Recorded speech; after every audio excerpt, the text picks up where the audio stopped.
Alright. Aujourd'hui, on parle de top speed. Gros épisode, c'est quelque chose que j'ai toujours underrated. J'ai toujours parlé d'accélération et tout ça. Fait que, first off, man, au foot, est-ce que tu atteins ton top speed ou pas vraiment? C'est rare. C'est rare. Je pense que, ben, ça dépend de la position. Deux, ça dépend de si tu joues sur Special Teams aussi. Mais probablement que dans une game de football canadien, le top speed des joueurs est atteint plus souvent parce qu'il y a plus souvent de sprint de 40, 50, 60 verges sur punt. Sur un kick-off, Il y a plus assurément que les gars d'espace. atteignent. Il y a plus d'espace aussi, il y a vraiment plus d'espace. Fait que probablement qu'un terrain canadien, tu joues sur un terrain canadien, tu vas l'atteindre plus souvent que sur un terrain américain, mais ça va arriver. Une game, je sais pas, man, il y a une game l'an passé, là, Miami, les Dolphins, ils ont comme ils ont fait plusieurs games qui foutaient 40 points sur le board, puis il y avait des paquets de deep balls complétés, des paquets de broken plays. Le top speed à ce moment-là va être atteint. Un jeu de poursuite en defense, le top speed, ton top speed va être atteint, puis va être important. Mais ça arrive pas si souvent que ça. Je suis sûr que si on Google vite pour le NFL, que tu peux le trouver le pourcentage de temps ou sur combien de jeux un joueur atteint son top speed en moyenne. Je sais pas, j'ai pull up, mettons, les top speed de 2023. Puis ce qui est Ouais. crazy, là, puis je sais que ça, c'est le genre d'affaire que t'es content, mais le top 5 des top speed plays de la NFL l'an passé, les top 5, c'est des gars des Dolphins. Vas-y. Fait que, Fait number one, c'est. Tyreek Hill, week 5, je sais pas c'était qui week 5, sur une réception de 64 verges, il a atteint 22,01 miles per hour. Ensuite, Week 3, Devon A-Chain, une course de 67 verges, il a atteint 21,93. Week 5 encore, Devon A-Chain, 76 verges, une course de toucher de 76 verges. Week 1, Tyreek Hill, 21,66 sur un catch de 47 verges. Puis Raheem Mostert, 21,62, Week 2 sur une course de 43 verges. Crazy. Le outlier de tout ça, là, c'est tous des big plays de 35 verges et plus quand je Ouais. regarde le top 10. C'est tout des C'est tous broken des. plays. Sauf un. Yeah. Sauf un. Puis, j'arrive même pas à comprendre comment c'est possible. Le seul jeu qui est pas 35 verges et plus, c'est Devon A-Chain sur une course de 3 verges. Il a atteint Quoi? 21,5. Comment il a fait? Je sais Ben, pas. c'était une course latérale. Ça devait être un toss ou quelque chose, là, ou que Peut-être, mais sprint quand même.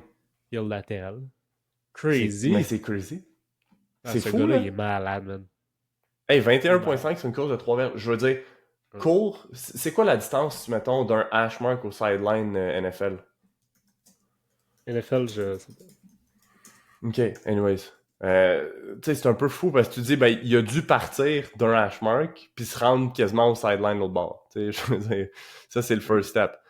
La largeur d'un terrain de foot NFL, c'est 53 verges et un tiers. Fait, puis, je sais pas c'est quoi, je sais pas, ok, les hash marks ici. Les hash marks dans la NFL il y a 10 pieds et demi, sont vraiment en tête les hash marks. Ce qui veut dire que de chaque côté, il y a 30, ben, il y a même pas 35 verges, il y a 30 verges, même pas 30 verges chaque côté.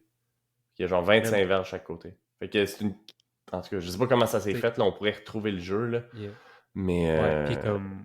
Tu sais, ça a été quoi le plus vite cette année? C'est Tyreek Hill 22? 21? 22,01.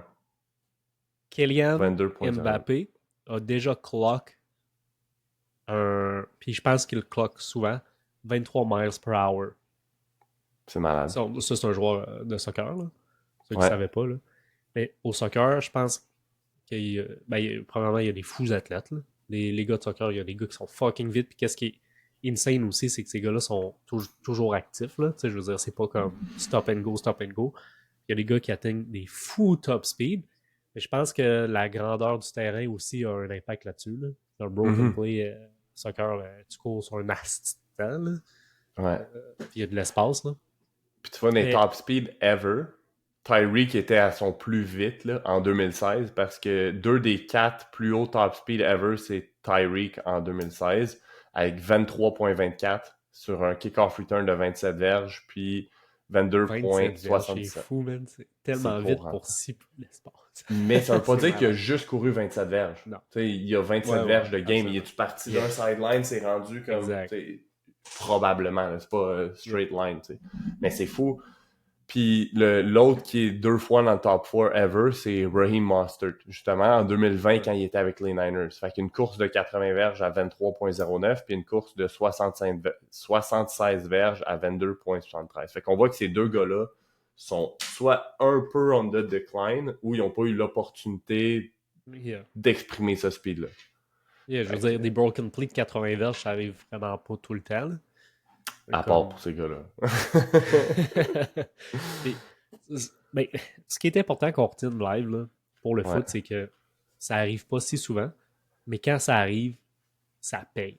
Quand ça Ouais. arrive, puis de l'autre bord de la balle, defense, si toi, tu atteins un top speed très très haut ou tu as l'occasion d'atteindre un top speed, c'est probablement que tu es en poursuite, Yeah. puis tu Tu empêches sauves un jeu. l'équipe. Tu sauves un Yeah. jeu, exactement. Fait que c'est des jeux qui sont hyper importants. Vraiment Ouais. importants. Ouais. Fait que comme, je veux dire, je pense que maintenant, on le comprend de plus en plus. Je pense que tu le demandes à quelqu'un, puis tout le monde est d'accord. Je pense que c'est plus si tu demandes au trainer, dans le sens que j'ai souvent vu passer sur Instagram, où j'ai déjà souvent entendu parler d'entraîneurs ou de préparateurs physiques qui disaient que le top speed, oui, ça pouvait être important, mais ton accélération était plus importante parce que tu accélérais plus souvent Mm-hmm. dans une game, que ton accel, c'est ce qui allait t'apporter le plus souvent à faire des jeux, puis qu'à l'entraînement, entraîner le top speed, ben, c'était trop dangereux. Ça, c'est des choses que j'ai entendues souvent de des entraîneurs, de des coachs, préparateurs physiques. Fait que je pense que tu le demandes à un joueur, là, tout le monde veut être plus vite, top speed, accélération, whatever, skills. Des fois, souvent, là, je fais une rencontre avec un gars que je commence à coacher en ligne, puis je lui demande ses objectifs. Ben, il va me dire, ben, je vais être plus vite, je vais avoir une meilleure accès, je vais avoir une meilleure agilité, je vais être plus gros, je vais être... Je veux dire, Ouais. tout le monde veut être plus athlétique, on le comprend. Tout le monde veut Et, tout, là. yeah, exact. So, les joueurs le comprennent. Je pense que c'est plus point de vue training, comment tu l'insères dans son entraînement que ça fait une plus grosse polémique. Puis on revient à l'argument de l'accélération. Est-ce que l'accélération est plus importante? Peut-être. Est-ce qu'elle est plus importante parce que tu accélères plus souvent? Peut-être. Je pense pas que c'est un bon argument. Je pense que ton accélération est très importante aussi, là. Mais ça, de toute façon, ça sert à rien de classer un et l'autre. Dans ton training, tu vas entraîner les deux. Quand tu vas entraîner ton top speed, tu vas entraîner ton accélération en même temps. So, cet argument-là est weak. Oui, il Est-ce que faut que tu aies tu une bonne dois. accélération. Oui, Est-ce c'est que tu important pour dois. que tu sois bon au foot. Est-ce que tu dois absolument entraîner ton accélération pour entraîner ton top speed? Mais tu... Ce que je veux dire, c'est. Moi, la Ouais, ouais. première chose qui me vient en tête quand tu dis ça, c'est un genre de. Je sais pas comment t'appelles ça, là, mais Un un flying sprint, 10. un flying 10, tu sais, ou un Yeah. flying whatever, flying whatever you want to call it, là, tu sais, de tu pars, Ah, boum, boum, boum, là. Fait que tu oui, t'as travailles raison. une partie de ton accélération, mais pas ton Yeah. accélération de Mais départ, dans le fond, right? c'est où est-ce que c'est un drill ou un exercice où est-ce que tu prendrais plus de temps pour accélérer Mhm. pour mettre plus d'énergie dans ta portion top speed. Ça, Mhm. oui, ça se fait. Absolument. Mais je veux dire, c'est pas. Tu vas pas faire un training juste de flying ton la plupart du temps. Ou ça peut Non. être le bulk de ton training, mais il y a des choses qui vont aller alentour de ça. Yeah. Dans ton activation, ton warm-up, tu vas faire une coupe d'axel. Puis c'est, je veux dire, dans les trainings, le monde va faire des axels quand ils vont faire du top speed. Tu pourrais peut-être théoriquement faire un training, tu fais pas d'axel max puis tu fais juste du top speed. Mhm. Mais en pratique, c'est pas comme ça que ça se passe, que les sessions Yeah. sont structurées. Et de tout, puis mettons, toi, là, tu vas ajouter du top speed à ton training, mais comme tu vas entraîner ton accélération dans la même session, ça va être Mhm. facile à jumeler les deux, là. C'est vraiment Mhm. pas un enjeu, c'est pas un défi. Yeah. Yeah. Puis, Mais comme, OK. Puis, est-ce que le 40 yard, à ton avis, représente le top speed? Un 40-yard dash est vraiment plus un test d'accélération, à mon avis. Parce que c'est relativement court. Donc, si tu as une mauvaise accélération, c'est sûr que tu as un mauvais 40-yard dash. Yeah. So, Je te posais la question parce que j'ai pull up les stats, dans le fond, tu sais, j'avais les top 10 top speed en game, ouais. puis j'ai les top 10 meilleurs 40 yard dash ever, Ouais. excluant Xavier Worthy parce qu'il n'a pas encore joué dans la Il NFL. n'a pas encore joué. Hein. Fait qu'il n'y a Il y pas en a de aucun stats d'eux on qui the ont- field. Il n'y a pas un des gars qui a le meilleur 40 de l'histoire de la NFL, qui a un des top 10 clock speed en game. Puis il n'y a Ouais. pas un des gars, ben, je veux dire, la réponse est différente, mais la même. Il n'y a pas un des gars qui a le top 10 speed qui se retrouve dans les top 40 yard dash. Tu sais, je veux dire, Yep. Tyreek qui a 2 des 4 meilleurs, puis Raheem Mostert qui ont 2 des 4 meilleurs. Tu sais, Tyreek a couru combien de son 40, sais-tu? Non, je ne le sais pas. 4-2-9. Il a pas dû. Ouais, c'est Puis excellent. Là. Raheem Mostert a couru combien? Je ne sais pas. 4-3-4. Fait que c'est excellent, mais c'est pas dans les top, dans les meilleurs ever. Mais les gars font des jeux, jouent au foot, puis Les gars font eux des jeux. ont un Yeah. top speed. Tu sais, parce qu'à un moment donné, il y a aussi ça. L'autre chose qu'il faut pas oublier, c'est que c'est pas juste accélération versus top speed. Le gars, Non. est-tu un bon joueur de foot, puis est-tu capable de breaker des jeux? Là? Tu sais, Mm. un receveur qui a un fou top speed, mais il court pas de route, puis il est pas capable de se démarquer, Ben ouais. puis Exact. de créer de séparation, ben, tu le feras pas, là. Je veux dire, tu Yeah. le feras pas. Fait que... Vraiment. Fait que, puis bon, ça dépend aussi de ta position. Là. Ça, on l'a dit, là, mais comme, est-ce que ton top speed est si important que ça si tu es un joueur de ligne offensive? Non. Je pense pas. Ben Je non. pense pas. De Vraiment. toute façon, là, t'auras même pas le gaz utilisé ton top speed si t'en as besoin. C'est vrai. Non, mais c'est vrai. Puis l'autre chose, c'est pas, tu sais, je veux dire, le top speed va avoir un impact sur quelle vitesse tu vas courir une fois que t'es fatigué, mais, man, plein de choses rentrent en compte, là, mais je me souviens, ok? Je pense que je faisais partie des gars qui avaient relativement un bon top speed pour mon 16, ma position, peu importe, au foot universitaire. Yep. Regarde, le seul jeu que j'ai porté le ballon, là, j'aurais pas pu être plus lent. Je veux dire, j'aurais pas pu être plus lent. Fait que... Il y a clairement des positions sur le field où tu vas avoir l'opportunité d'atteindre ton top speed plus vite, ou est-ce que ça va être plus important. Puis je pense que plus tu es loin du centre, plus ça va être important. Fait que les wide out, les corners, vraiment importants. Yep. Et non. Fait comme, on n'a pas besoin de passer 10 minutes de plus là-dessus. D-line, peut-être que dépendamment de la position du type de D-line que tu es, ça va peut-être être plus important, surtout à cause de la perspective de poursuite. Et si tu es un true DT, là, un one tech ou un three tech, bon. Mais non. Vince will même si tu pars en poursuite, tu le pogneras pas, le gars. Non. Non, mais pour vrai. C'est-tu si important pour eux? Bon, pense pas. Outside linebacker, DM, peut-être, des fois, mais... Anyways. On s'entend. On s'entend. Fait comme... Anyway. Maintenant, je pense que la question à laquelle il faut répondre, c'est est-ce que c'est vrai que le top speed, de faire des trainings où est-ce que tu vas toucher le top speed ou des entraînements de top speed pour le joueur de foot va être risqué? Ben, je vais te poser la question. À quel point les gars qui font du 100 mètres là, aux Olympiques ou du 200 mètres sont plus à risque de se blesser à l'entraînement que les joueurs de foot? Je pense pas. Vraiment pas. Je pense pas, puis man, je me suis claqué une fois dans ma vie, là. Puis, ben, tu sais, je me suis claqué une fois, puis je me suis comme repincé par la suite dans le processus de rehab. Je me suis claqué en courant 20 verges, là. C'est ça.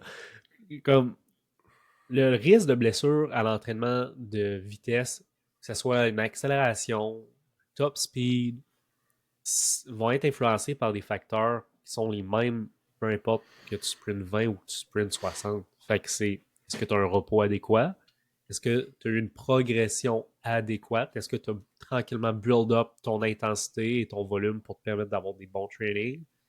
Est-ce que tu pushes through un tweak ou est-ce que mettons, tu dis que tu t'es claqué l'ischio? Ok, fine. Est-ce que tu as recommencé trop rapidement puis tu avais encore une faiblesse à l'ischio qui te mettait plus à risque?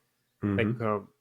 entre le top speed et l'axel, non, c'est les mêmes risques. C'est les mêmes risques. Maintenant, je pense que il y a peut-être des coachs qui sont moins habitués avec entraîner le top speed parce que oui, il y a des différences à appliquer au training. Et étant donné que les distances sont plus longues, ben, ça prend plus de repos. Puis il y a bien des coachs qui sont mal à l'aise avec donner beaucoup de repos à ses joueurs parce qu'ils n'aiment pas les temps morts. Puis ils n'aiment pas voir que ces gars ils chill. Puis il veut pas voir son équipe paraître comme une bande de chillers aux yeux des autres coachs. C'est Ça, je crazy, pense ça, que quand tu c'est. y penses. Mais c'est vrai. Tu sais, le fameux Tu jog penses? back là, après un sprint, là. T'as pas besoin Ça, de jog back, man. non, mais je pense que ça fait partie de la culture du sport du football de ne pas marcher sur le terrain. OK. Mais t'es en training de sprint ou de whatever, là. Tu jog back au lieu de walk back. Puis là, tu fais ça 20 fois. Ben, tu viens de te rajouter 20 jogs qui vont te coûter plus d'énergie, qui vont rajouter de la fatigue. Je Inutile. suis d'accord. Je suis Au d'accord. nom de la culture. Je suis d'accord. Je me Man, fais moi, juste je le dis aux l'avocat. gars que je coach. Walk back. Walk back, man. Chill. Walk back. Puis, je vais même aller plus loin que ça. OK? Entre les Mais jeux, dans une drive. OK? Tu te places, tu as le temps de walk back à ta position puis d'y aller tranquillement. Est-ce que ça vaut la peine de jog back puis d'être stressé puis de te placer puis tu mets dans ton stance de DB puis là, oh, tu commences à pomper des quads parce que ça fait 15 secondes que tu es dans ton stance ou un D-line qui met un genou au sol avant de prendre sa position de take-off?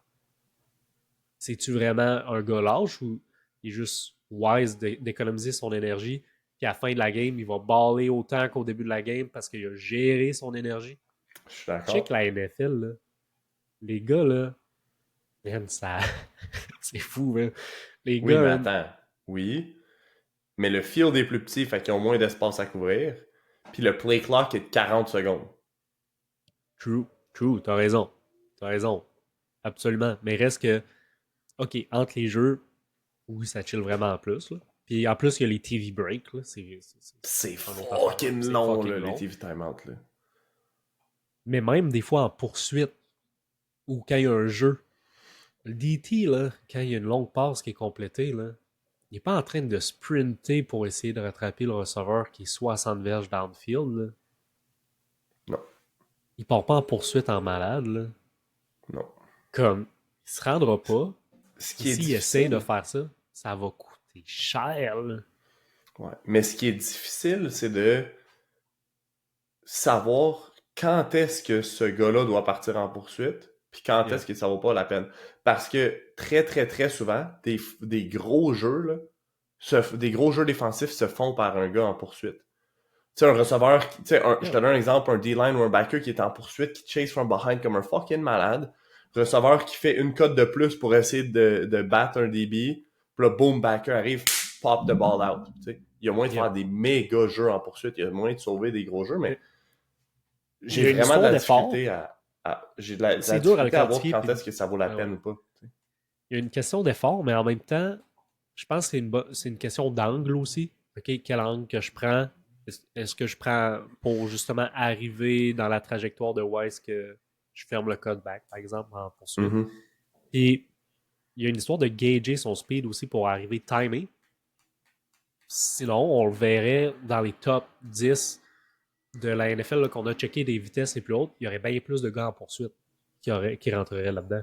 Mais c'est tous des broken plays, c'est tous des joueurs offensifs. Parce que c'est eux Mais qui est-ce que dictent le c'est ça ou pace. sont les gars qui ont pas la balle sont pas mesurés? Je le sais pas, là. Ben oui, son clock. T'as pas vu le jeu de voyons DK Metcalf qui est Non. parti en poursuite justement sur une interception. Ça a Non. passé sur les réseaux et tout. Là.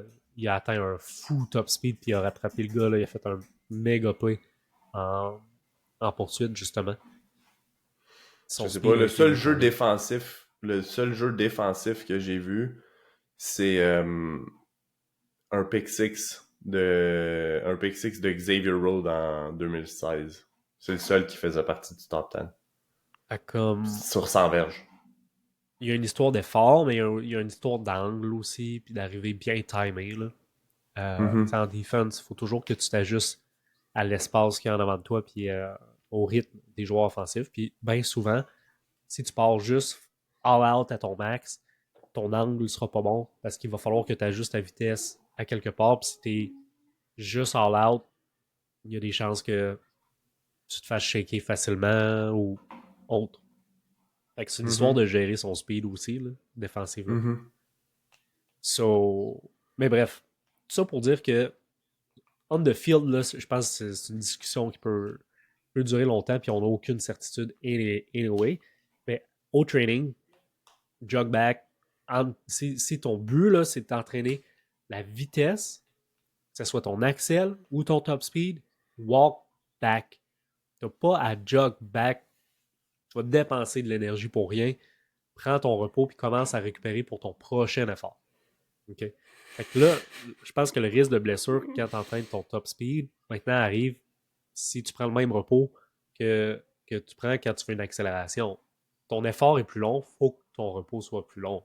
Fait que ça, c'est quelque chose que je pense qui est peut-être mal compris. Là. Combien de training de sprint qu'on a fait, toi puis moi, Marc, qu'on était gassed, rendu à la sixième, septième rep d'Axel dans un set. 100%. Ça 100%. arrive. Mais quand tu es rendu Mhm. dans cette zone-là, tu n'es plus dans la zone up qui va te permettre de faire des gains en speed. C'est quoi le... C'est quoi la stat? C'est pas genre si ton temps ralentit de 10%, c'est temps de call it a day ou quelque chose comme ça, la règle générale? Je n'utilise pas beaucoup, là, étant donné que je coach énormément en contexte de groupe, là, où est-ce que j'ai l'équipe au complet. Mhm. J'utilise pas énormément les clocks, les temps, les différences de temps sur des distances pour gérer le volume. Je pense que c'est la meilleure façon de le faire.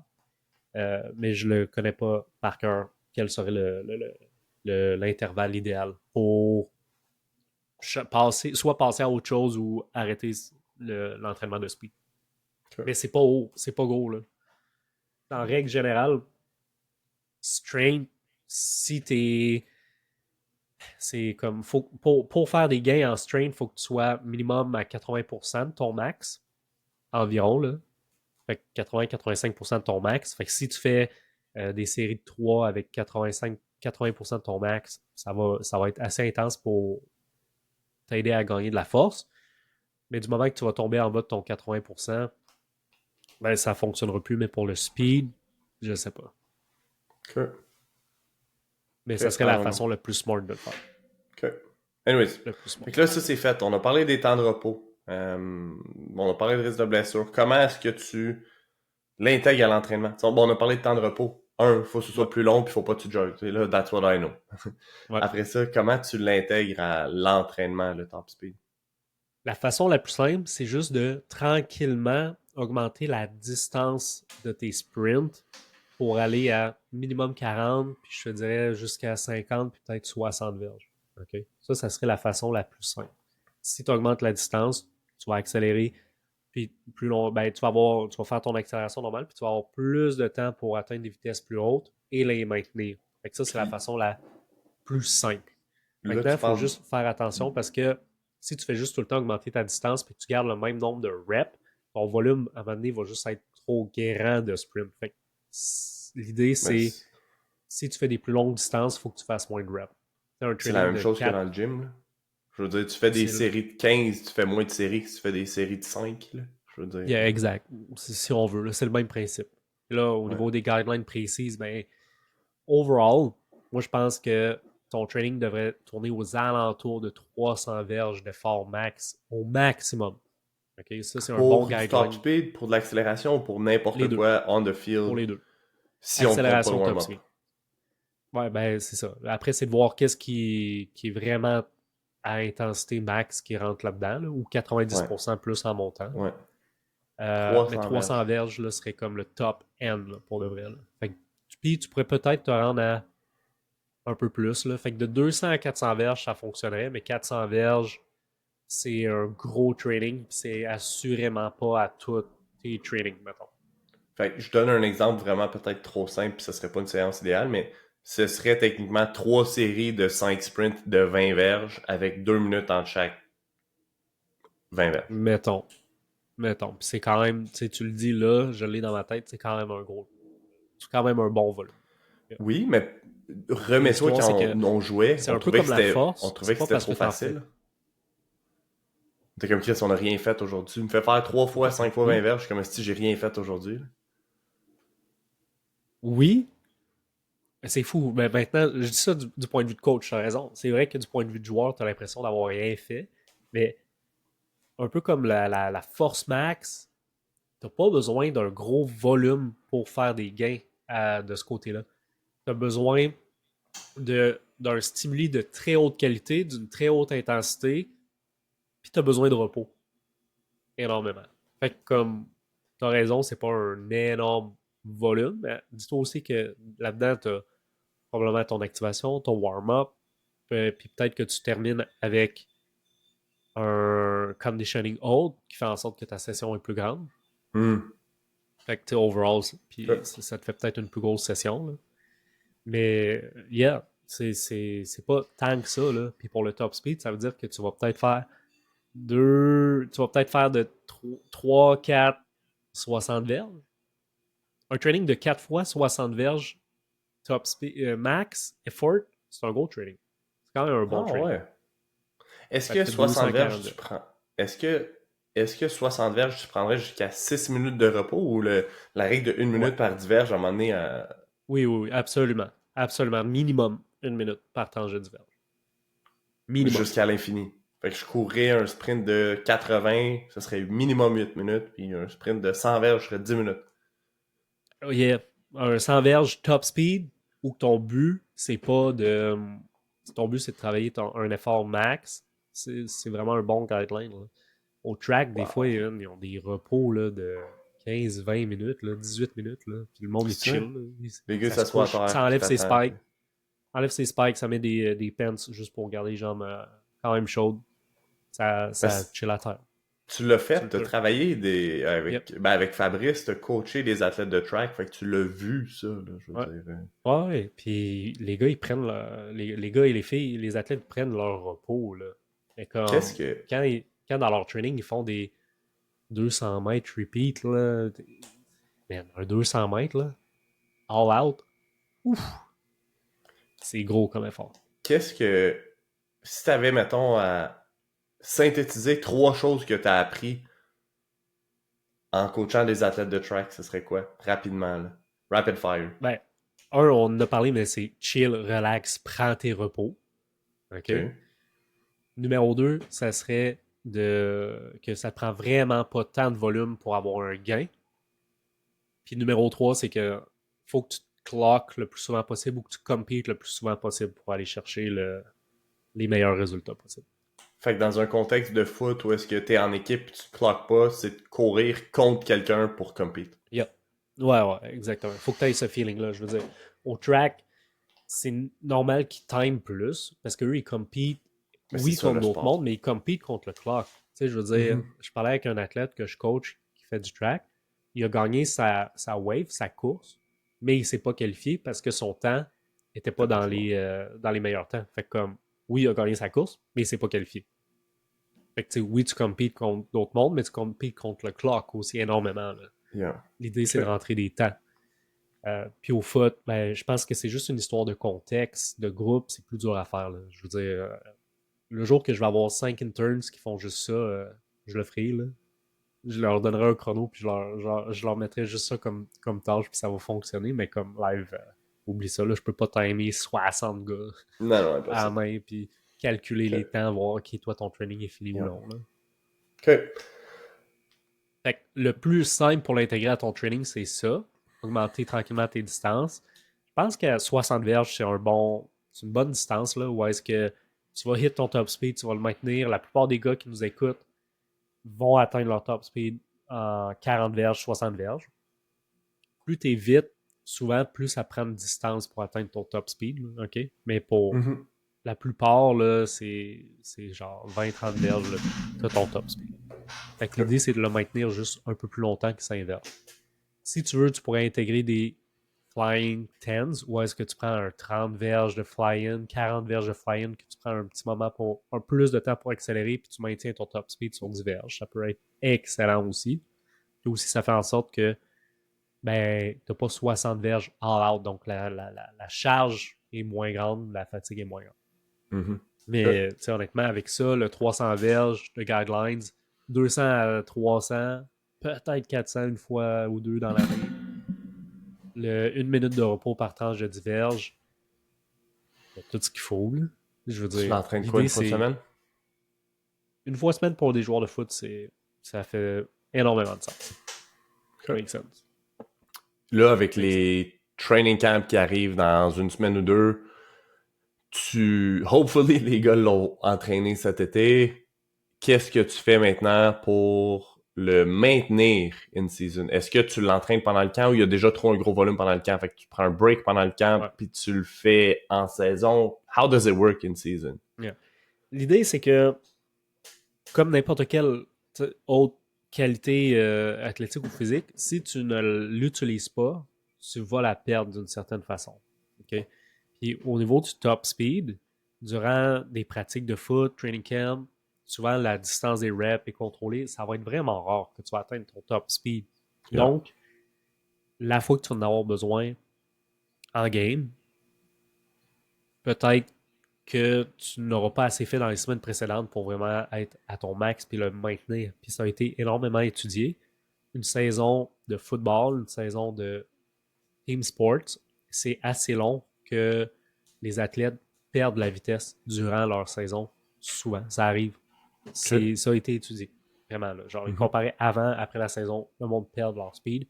C'est probablement juste parce qu'ils ne l'utilisent pas assez souvent ou assez durant la saison. Fait que peut-être que toi, mettons, tu joues receveur, puis il y a une game, oh, boom, ok, j'ai eu un broken play. Oui, j'ai touché à mon top speed, mais ça peut prendre 2, 3 semaines. Tu as un bye week au travers de ça. Tu tweaks une cheville, fait que tu manques une autre game. Ça peut être long entre tes efforts de top speed. Là. Ouais.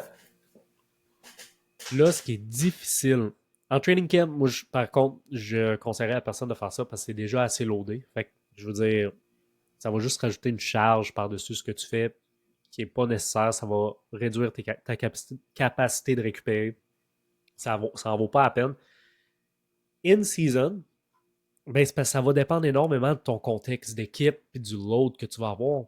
C'est pas tout le monde qui a la même semaine d'entraînement Mhm. in season. Mais dans un monde idéal, il y a de l'espace à quelque part pour que tu en fasses une fois par semaine. Et pas un gros volume, un petit volume. Peut-être combiné en plus avec un lift. Fait que, par exemple, je te donne un exemple de semaine où est-ce que ça fitterait et que ça ferait du sens à mes yeux, mais qu'il n'y a pas beaucoup de contexte qui le permettent au football au Québec, dans les équipes dans l'équipe, dans les équipes que je coach les gars dans lesquels ils sont. Ça Mhm. serait mettons, tu as ta game le samedi, le dimanche, t'es off. Fait que là, t'arrives d'une journée off. Le lundi, t'as un training. Où est-ce que tu commences? Tu vas sur le field, warm-up, activation, une coupe d'axel, deux, trois sprints avec une longue distance, fait 40, 50, 60 verges. That's it. Tu rentres en dedans, lift pendant 15, 20, pendant 20 minutes. That's it. Ta journée est finie. Ça serait une journée high intensity où est-ce que tu aurais fait sprint, peut-être, puis peut-être Cool. un peu de saut en activation, puis un lift max effort pour maintenir ta force ou ta puissance après. Boom. T'es done en dedans C'est de réglé. 1 heure. C'est C'est réglé. Ton réglé. premier Puis training c'est est fait fait. pour ta semaine. C'est T'as fait plus pour besoin de ta retoucher à semaine. ton speed. Ouais. La Si t'as prochaine pas fois, si besoin tu de le retoucher, retouches, ça risque d'être game time. ça risque d'être game time ou le lundi d'après. Ouais, c'est ça, mais dans la Yeah. même semaine, si tu le refais, c'est game Exact. time. Fait que comme ça, si tu as pas touché durant la game, ben tu le sais que le lundi d'après, tu vas y retoucher un peu, puis that's it. Puis tu vas être good. Mhm. Mais, tu sais, honnêtement, je trouve ça tough, là. Je veux dire, à moins d'avoir un club pro permet de faire ça, je sais pas, parce qu'il y a bien des clubs qui, lundi, ils retournent sur le field ou ils ont des trainings d'équipe organisés, ou ils ont ci, ou ils ont ça, ou ben non, qui ont 4 autres pratiques après ça du mardi au vendredi. Fait que c'est dur. C'est vraiment dur Yeah. à structurer puis à intégrer. Il faut que tu sois fresh pour faire ce training-là pour que ce soit efficace. Fait que tu peux pas le faire le lendemain d'une pratique. Idéalement, peut-être que tu pourrais le faire la journée d'une pratique, le matin, puis que tu fasses ta pratique le soir. Mais tu pourrais pas le faire à la fin d'une pratique, right? Non, tu peux absolument pas le faire la fin d'une pratique ou le lendemain d'une pratique. Pourrais-tu le faire? Ça se fait pas. Pourrais-tu faire des accélérations à la fin d'une pratique? Ou ça sert à rien? Ça dépend de la pratique. Parce que, on va se le dire, il y a des pratiques plus chill que d'autres, mais overall, pour la 90% du monde, je pense pas que ça vaut de la peine. Je me souviens d'une période à Laval où je faisais ça. Je restais après la pratique, puis là, je faisais des accels, des 10, des 15, peu importe. Puis, l'idée est bonne, mais je pense que t'es mieux de le faire avant. Puis le PC, en tout cas, je me souviens pas c'était quand, puis man, j'avais ça là, dans la tête, là, qu'il fallait que je fasse des accels. Là. Je revenais au vestiaire, mettons, 15-20 minutes après tout le monde. Puis là, les gars étaient comme, qu'est-ce que tu calls ici, man? Je suis comme, je train big, je faisais des accels, puis le monde ne comprenait pas, là, que... Mais ça c'est moi qui essayais d'en faire plus, man, puis d'être meilleur, mais man, je suis pas sûr juste d'être intelligent tout le temps, là. Mais, au niveau des accels, normalement, tu as une bonne exposure à l'accélération durant un training de foot. Durant une pratique de foot. Peu importe ta position. À part peut-être les O-line. Je sais pas à quel point. In-season, je sais pas à quel point. Un peu. Ben, à chaque fois que tu vas faire, mettons, des one-on-one, des 12-12. Ben, je fais un one-on-one pass rush. Tu fais des one-on-one de pass, de couverture. Normalement, tu as un peu d'exposure, là. Plus que le top speed, ça, c'est sûr. Ben oui, mais comme, oui. Règle la question, fais dans ton training de top speed, tu vas faire des accélérations, puis tu vas couvrir tout ça. T'as pas besoin d'en faire plus. Exact. Okay. Exact. Tout ça. Quelque chose à ajouter? On a fait le tour? Non, man, c'est vraiment pas plus compliqué que ça. Faut juste qu'on change Faut juste changer la culture puis qu'on walk back après les sprints, man. Walk back, man, tu vas faire des astis de jeux sur kick-off. Tu vas faire des astis de jeux sur kick-off. Walk back, chill, puis sprint plus que 20 verges dans ton été, s'il te plaît. S'il te plaît. Good stuff. That's it. Go work. Peace. Si tu t'es rendu jusqu'ici, un énorme merci pour ton écoute. Hey, puis si tu veux nous donner un coup de main, il y a une chose gratuite, facile que tu peux faire. Va nous laisser un review, soit sur Spotify, Apple Podcasts ou YouTube. Va nous mettre un petit commentaire pour nous dire à quel point tu apprécies le podcast. Ou tu pourrais même le share à quelqu'un que ça pourrait intéresser. Puis si tu trouves que ça prend trop de temps, hey, no worries, tu peux toujours nous laisser un 5-star review puis sans dire un mot.